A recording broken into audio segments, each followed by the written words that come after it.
Hi friends, ఈ రోజైతే మనకి చేపల ట్రిప్ అయితే వచ్చింది. మనం అయితే బయలుదేరి వెళ్ళిపోతున్నాము. ఇప్పుడైతే మనం కైకిలూరు దగ్గరలో అయితే ఉన్నాము. మనం వాటర్ పాయింట్ లోకి వెళ్ళిపోయాము. నీళ్ళైతే వాటర్ అయితే పట్టేసుకుంటున్నాము. పట్టేసుకుని చెరువు దగ్గరలోకి వెళ్ళిపోయాము. కనిపిస్తున్నారు కదా, అదైతే రెండో వాటు, ఇదైతే ఫస్ట్ వాటు. మనం వెళ్ళేటప్పుడు వాటర్ అయితే లాగేశారు. వచ్చేసిన తర్వాత అయితే మాకు గుండి కూడా వేసేస్తున్నారు. మీకు కనిపిస్తుంది కదా, అయితే గుండి వేస్తున్నారు. ఇవైతే బ్యాగ్ వచ్చి 70 పిల్లకడికి అయితే వేస్తున్నారు. ఇవి కేజీలకి అయితే ఇస్తారంట. మనం కేజీ గడికి అయితే వేసుకున్నాము.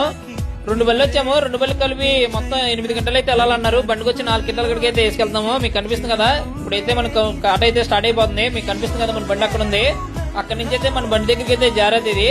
ఇదైతే మనకు అన్లోడ్ పాయింట్ వచ్చేసి మన స్లేబర్ దగ్గర అయితే అన్లోడ్ పాయింట్. మీకు కనిపిస్తుంది కదా, ఈ కుర్రోడు అయితే లక్కడి నుంచి అయితే లాక్కుని బ్యాగ్ పైన అయితే వేస్తున్నాడు. మనైతే గ్యాస్ గీస్ అన్ని వదులుకుని అయితే బండి రెడీ అయితే పెట్టేసాము.